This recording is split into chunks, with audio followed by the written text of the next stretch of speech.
مجھے tissue paper دیتے ہیں تو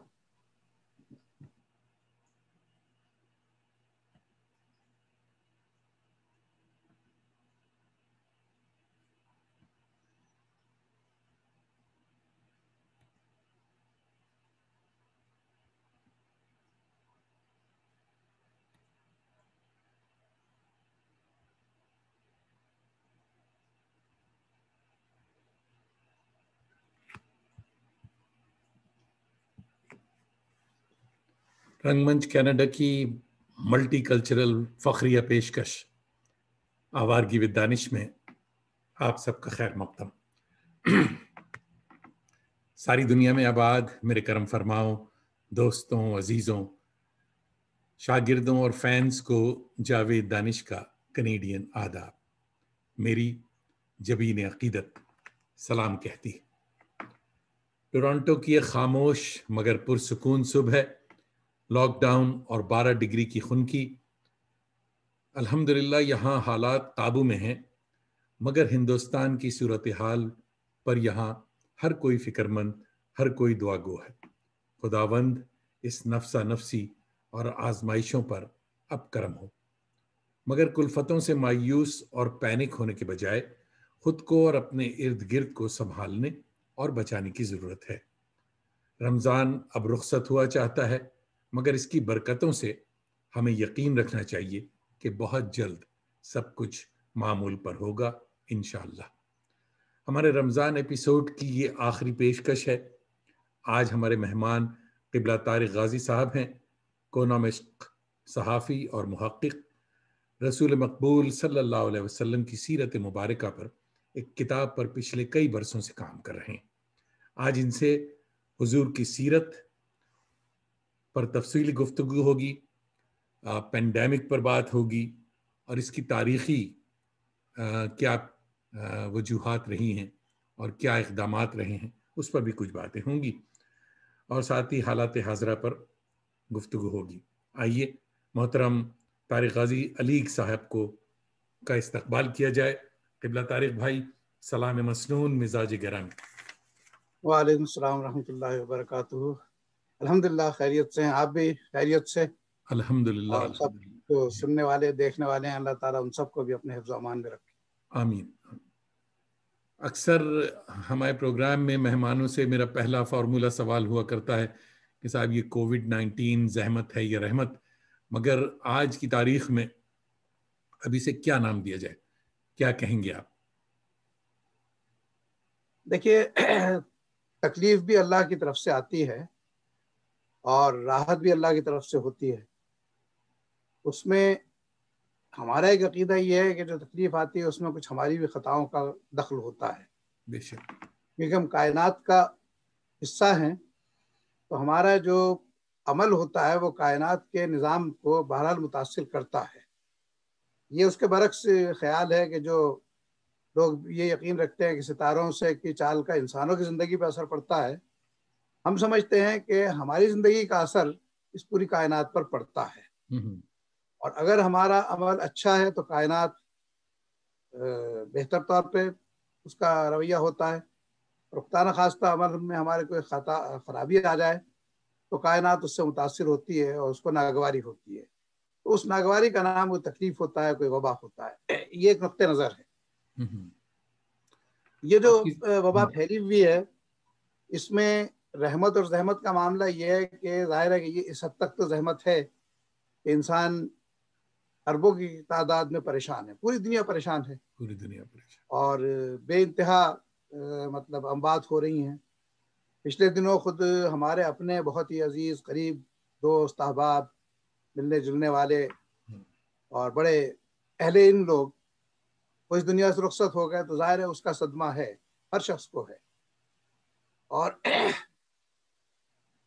تو یہ تو ایک اس کا گویا منفی پہلو ہے۔ لیکن اگر ایک بار سے دیکھیں ہم تو اس میں ایک تھوڑی سی مثبت پہلو بھی نکلتا ہے کہ اس وقت میں لوگوں کا اللہ تعالیٰ کی طرف رجوع بڑھ گیا ہے، اور اگرچہ مسجدیں کم و بیش بند ہیں، بہت زیادہ وہاں پر اجازت نہیں ہے۔ خود کینیڈا میں اس وقت ایک مسجد میں صرف 10 افراد جا سکتے ہیں، اس سے زیادہ کی اجازت نہیں ہے، تو وہ تکلیف دہ بات ہے بے شک مسلمانوں کے لیے کہ اب جمعہ تک بھی اور اب عید آ رہی ہے، تو عید میں بھی یہ ہے کہ عید کی نماز ہوگی نہیں ہوگی، اور 10 آدمی کیا پڑھیں گے. لیکن مجھے پچھلے سال کا یاد آتا ہے، پچھلے سال بھی یہی زمانہ تھا، جی ہاں. کووڈ کے اثرات تھے.